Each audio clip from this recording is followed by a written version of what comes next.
Hello everyone, and welcome to episode 3 of the Skyrim Anniversary Edition PS4 playthrough as Ruark the Redguard Vampire Hunter.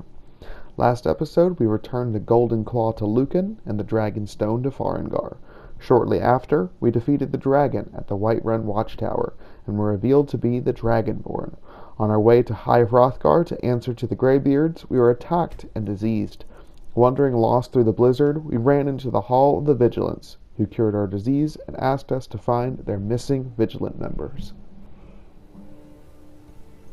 Freydus, 22nd of Last Seed, 4th Era, year 201.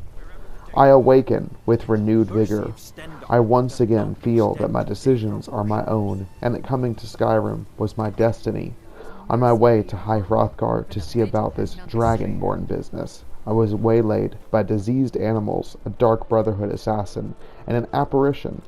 Lost, hungry, tired, and diseased, I stumbled upon the Hall of the Vigilant. Their leader, Karset, instructed a Vigilant to heal me and asked if I could investigate a missing person of their own order, Azarain, the Vigilant Enforcer. It has to be. I've got to get out of this town. Irgnir, get a hold of yourself. They're just dreams. Please tell her, Erandur. Listen to your friend, Fruki. They are just dreams, my dear. I assure you that it is quite normal. It's the same dream over and over again. You think that's normal? It's evil, I tell you. Erandur, she has a point. You keep telling us no harm will follow these dreams, but they must be an omen. Give him a chance to speak. He's trying to help us. Everyone, please. I'm doing what I can to end these nightmares. In the meantime, all I ask is you remain strong and put your trust in Lady Mara. I will. Thank you. Need something? Make it quick. What troubles you, my son?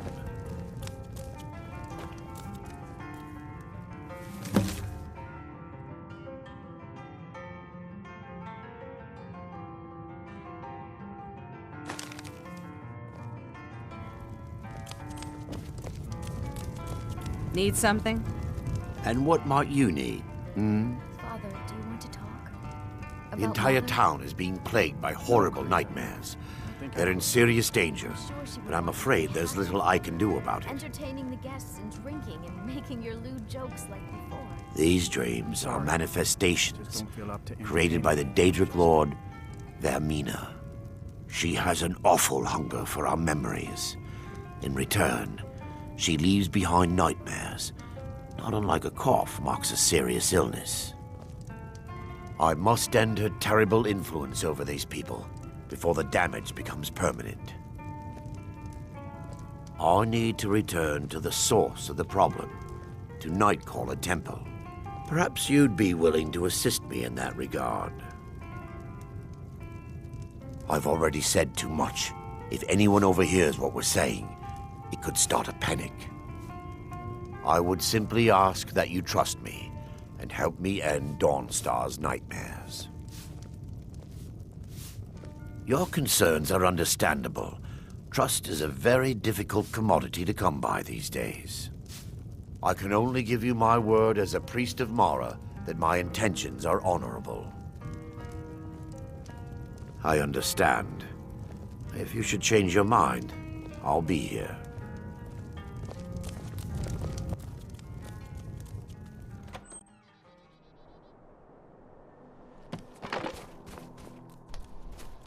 Azarain's last point of contact was the Windpink Inn in Dawnstar, a fishing village that had fallen on hard times.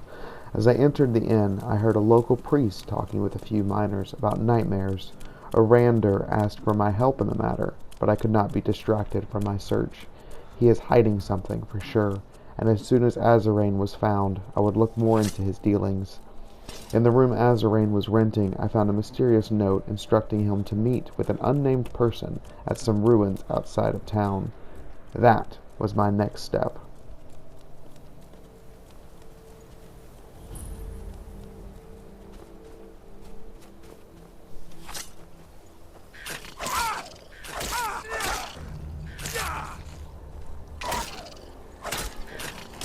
I smelt the blood on the snow before I saw him. Azarane had been murdered.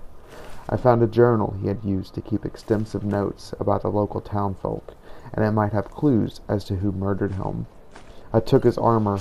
I feel it is only proper for the murderers to receive justice from one wearing the armor of the vigilance.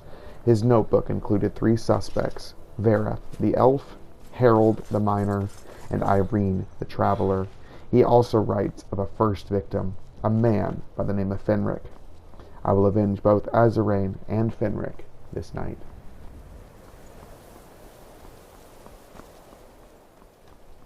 Having no other leads, I headed back to the Wind Peak Inn and slept for a few hours until the evening. The journal says that each of the 3 suspects frequent the inn. The stage was set and the plan was ready to start. I would stake out at the Wind Peak Inn and follow whoever left the inn first. Surely Azarane was correct, and one of these 3 is the murderer.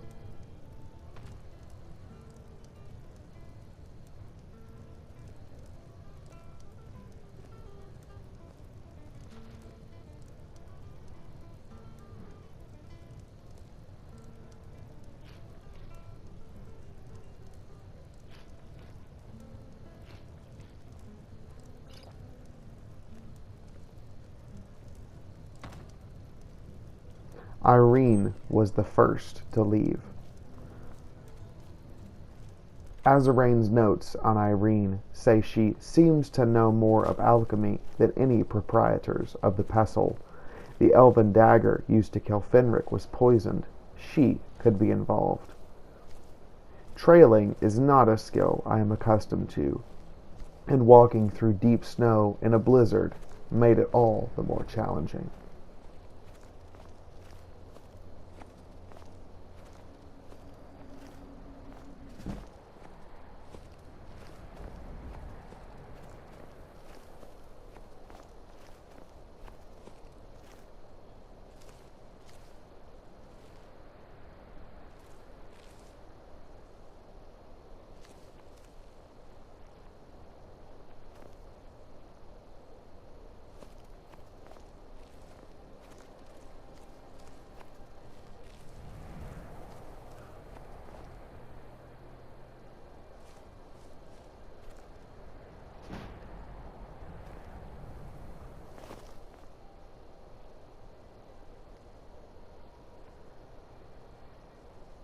Eventually, Irene ended at a secluded shrine to the Bella. It would appear she is not involved in the cult. I need to head back to the Wind Peak Inn before any of the other suspects leave and the trail goes cold.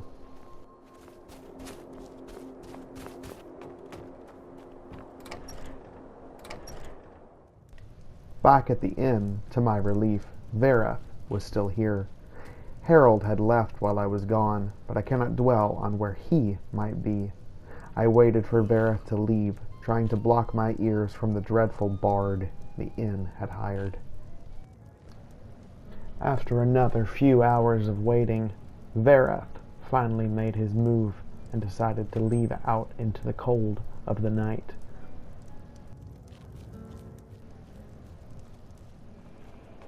To my surprise, when I followed him out, he had ran ahead of me. I wonder if he saw me watching, after all. As I was searching, I heard distant noises from the mine, of all places. I would be surprised if that were not Harold making the noise. I decided to continue looking for Vera, since he seemed the most suspicious with his sudden disappearance. It was then I noticed a light from a nearby lighthouse. As I approached the lighthouse, I found Vera. I do not know what he was doing there, possibly looking out over the sea, longing for his homeland, but it was most definitely not Daedra worship. I despise elves, but tonight I am hunting a murderer, and I believe he is in that mine.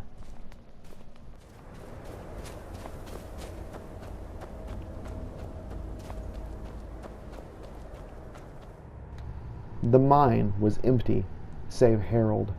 He walked with sure purpose, heading straight to the back of the mine. Azarane's notes on Harold were the least damning, claiming suspicion due to him working in a quicksilver mine and Fenric being killed by an elven dagger. Perhaps none of the suspects killed Fenric. I have no other leads, and I'm a little over my head when it comes to Daedra worship. Red Guards do not cohort with Daedra as often as other races, and the effects of the Aldmeri Dominion's invasion of the Empire have somewhat unified the crowns and forebears for the time being. Daedra worshippers are thus on the fringe of society, operating in the Alakir Desert in secret caves, hiding from all wondering eyes. I was drawn to Skyrim by tales of restless dead, but little did I know how deep the infestation ran.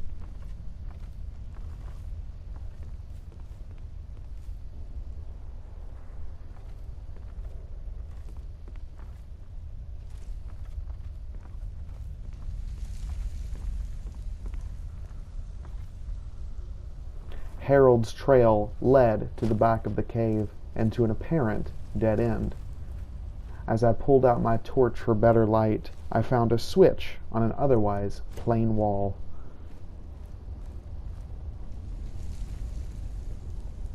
I pushed the switch, revealing a fake wall.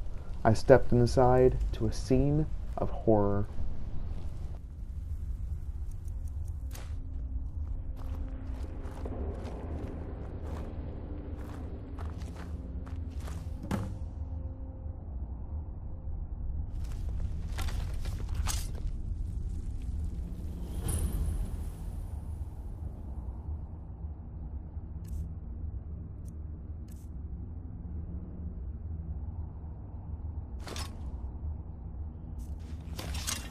I've got a bad feeling about this.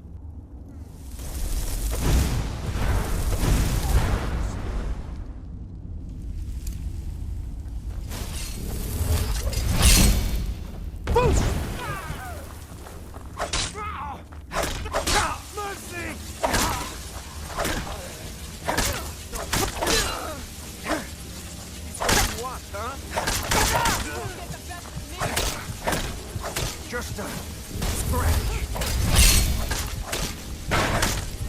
Show me what.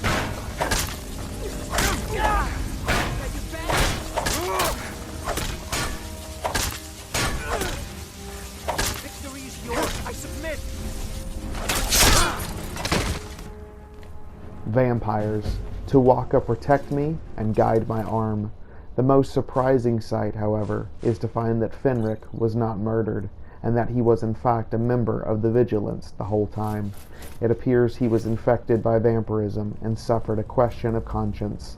The Vigilance believed that vampires are unholy and need to be wiped out, but Fenric had found an account of a Dunmer claiming that he had cured his vampirism. He then went on a sickening and misguided quest to try and cure his own, luring Vigilance into Dawnstar to be sacrificed. His armor has been tainted by Molag Bal and must be removed before anyone else can use it. I wish I had better news for Karset, but it appears that all of the missing Vigilant members are dead. Curiously, Fenric mentioned Arander and the Daedric Prince Vermina. Maybe Arander was telling me more of the truth than I gave him credit for. I cannot call this quest in Dawnstar done until I talk with him further.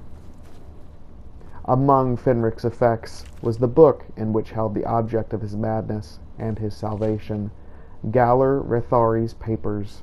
Inside, the ravings of a madman or the last-ditch hope of salvation. The steps that supposedly led to his cleansing are conveniently indiscernible. I think it more likely that there never was a cure for vampirism, but all of this a plan by Molag Bal to steal Fenric's poor soul. Having stayed up the better half of the night, I returned to the Wind Peak Inn. After a quick rest, I decided to pay another visit to Arander. Thoring runs the inn. Speak to him. Yes, my son. What is it I can help? Vermina resides in a strange realm known as Quagmire, a nightmarish land where reality shifts upon itself in seemingly impossible ways. From her citadel at the center, she reaches forth to collect our memories, leaving nothing in return apart from visions of horror and despair. Who can say? Perhaps she collects them for display like works of art in a nonsensical art gallery. Whatever the case may be, her intentions are far from benevolent.